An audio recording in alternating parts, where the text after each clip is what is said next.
দর্শক, গুলশানে বিএনপির কার্যালয়ে আছেন সহকর্মী নাবিল জাহাঙ্গীর। চলে যাচ্ছি সেখানে। নাবিল, তারেক রহমানকে অভিনন্দন কারা জানাতে এসেছেন এবং নেতাকর্মীরা আসলে কি বলছেন, বিস্তারিত জানাবেন। মামুন, আমরা কিন্তু দেখছি দুপুরের পর থেকে বিএনপির বিভিন্ন আসনের যারা নবনির্বাচিত সংসদ সদস্য এবং বিএনপির শীর্ষস্থানীয় নেতৃবৃন্দ তারাই কিন্তু এখানে এসেছেন এবং বিএনপির মহাসচিব মির্জা ফখরুল ইসলাম আলমগীর সহ তারা অনেকেই তারেক রহমানকে ফুলেল শুভেচ্ছা জানিয়েছেন। এছাড়াও আপনি নিশ্চয়ই দেখতেই পাচ্ছেন এই যে গুলশানের বিএনপি চেয়ারম্যানের যে কার্যালয় তার সামনে কিন্তু সাধারণ নেতাকর্মী এবং সমর্থকরা তারাও কিন্তু ভিড় করেছেন, তারাও কিন্তু তারেক রহমানকে শুভেচ্ছা জানাচ্ছেন, অভিনন্দন জানাচ্ছেন। আমরা কিন্তু অনেকের সাথেই কথা বলেছি এবং তারা যেটি বলছেন, বিএনপির পক্ষ থেকে বলা হচ্ছে যে এই বিজয় আসলে সাধারণ জনগণের বিজয় এবং নেতাকর্মীদের পরিশ্রমের ফলেই সেটি সম্ভব হয়েছে।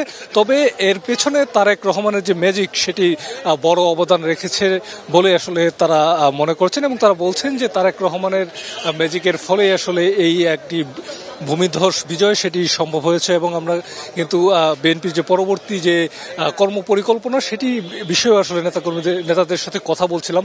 যেহেতু আপনি জানেন যে গেজেট ঘোষণার 3 দিনের মধ্যেই নবনির্বাচিত যারা সংসদ সদস্য রয়েছেন তারা শপথ গ্রহণ করবেন। সেই ক্ষেত্রে একটি নির্বাচিত দল হিসেবে তারাও কিন্তু তাদের যে করণীয় সে বিষয়ে আলাপ আলোচনা করছেন, যদিও আনুষ্ঠানিকভাবে আমাদেরকে সেটি এখনো বলা হয়নি তারা আসলে কি বিষয়ে আলাপ করেছেন। তবে অনানুষ্ঠানিকভাবে আমরা যেটি জানতে পারছি তারা কিন্তু তাদের ভবিষ্যৎ যে কর্মপরিকল্পনা, কারা কোন দায়িত্ব নেবেন, কিভাবে কি করবেন সেসব বিষয়ে আলোচনা করছেন। এবং যেটি আসলে আমরা জেনেছি যে তারা যেটি বলছেন যে তরুণ প্রজন্মের যে আশা আকাঙ্ক্ষা সেটির বাস্তবায়ন এবং সেটি বাস্তবায়ন করার চেষ্টা করবে বিএনপি। সেই সাথে দীর্ঘ 20 বছরের আন্দোলনে যারা রাজপথে জীবন দিয়েছেন, আহত হয়েছে, বিভিন্নভাবে নিপীড়নের শিকার হয়েছেন, তাদের যে আকাঙ্ক্ষা এবং 24-এর যে গণ অভ্যুত্থান এবং তার যে আকাঙ্ক্ষা সেটি তারা প্রতিফলন ঘটানোর চেষ্টা করবেন ক্ষমতায় থেকে। সেই সাথে বিএনপির যে 31 দফা এবং জুলাই সনদ সেটিরও বাস্তবায়নের কিন্তু আশ্বাস বিএনপি নেতারা দিয়েছেন। এবং যেটি বলা হচ্ছে যে বিভিন্ন দেশের সাথে যে সম্পর্ক সেটির ক্ষেত্রে বলা হচ্ছে যে বিএনপি কিন্তু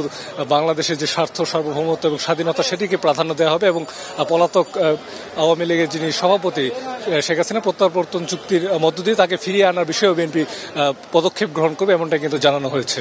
মামুন। নাবিল, আপনাকে অসংখ্য ধন্যবাদ।